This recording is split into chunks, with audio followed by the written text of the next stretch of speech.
Najua wazi kwamba mimi sikuwa nastahili, kwa sababu mimi mdhaifu mwili na roho. Ukaruhusu nifanikiwe juhudi zangu, makusudi ili nione ukuu wako.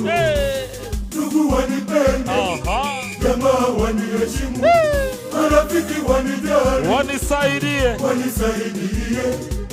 Ndiyo maana leo mimi nakurudishia utukufu ni wako milele.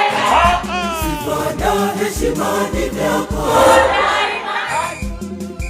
Wewe peke yako unastahili, usifiwe na uhimidiwe. Wote na kushukuru Bwana kwa kuwa umeniona, asante. Shukuru Bwana kwa kuwa umeniona, asante. Kupa utukufu kwa kuwa umeniona, asante. Milele na milele.